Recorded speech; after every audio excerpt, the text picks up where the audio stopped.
Ce qui se passe et qui est clair, c'est qu'au sein du RDPC, ils n'ont pas d'alternative pour le moment.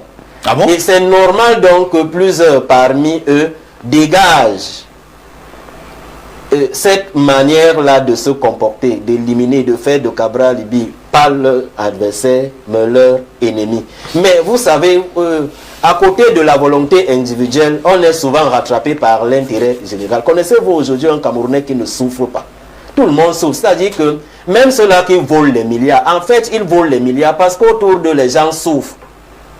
On est donc dans un système qui étouffe. C'est-à-dire que même si vous êtes contre le changement parce que vous n'avez pas d'alternative, vous vous rendez finalement compte qu'il faut que le changement arrive. C'est pour cela que je ne peux pas me précipiter dans les conclusions à confondre systématiquement le gouvernement, tout le gouvernement avec le RDPC, tout le RDPC avec le comportement, l'attitude sauvage et animale vis-à-vis de celui qui ne leur a je vous pose la question. Mais ce que vous dites quand même a une orientation. Si ce n'est pas le RDPC, le Premier ministre quand même devrait dire au ministre de l'administration territoriale que, mais monsieur, vous n'êtes pas dans votre rôle. Maintenant, peut-être il l'a fait parce qu'il n'a pas besoin quand même aussi entre-temps de venir dans les médias, de tenir une conférence pour le dire. Oui. Peut-être qu'il a fait par correspondance, mais quand vous avez une république où la plupart des gouvernants sont ivres, parce que vous savez, quand vous êtes ivre, c'est vous qui menacez les véhicules en route. Donc vous avez l'oreille sourde, vous croyez fort, vous croyez tout puissant. Donc même quand le Premier ministre vous écrit, vous dites que ah, je m'en fous, toi qui? D'ailleurs, qui sont nommés le même de la Constitution pour la nomination des membres du gouvernement peut expliquer ce qui se passe. La Constitution est claire. C'est le Premier ministre qui doit proposer les membres de son après le même avoir été nommé par le président de la République. Que le même jour où le Premier ministre est nommé, qu'il soit en train de présenter la même minute de son gouvernement, qu'il soit étudié, qu'il soit nommé. Le fait qu'il a été nommé à 12 heures, et le Premier ministre le dernier était nommé au 17 heures, le gouvernement a été nommé au mais quelques temps après. Donc, je reste convaincu que ces ministres, la catégorie des ministres Yves, estime donc que le Premier ministre n'est qu'un premier parmi eux, d'autant plus que au niveau du renseignement que nous avons, il y aura celui qui se dit le plus fort du Cameroun parce que c'est lui qui retraduit les hautes institutions, travaille avec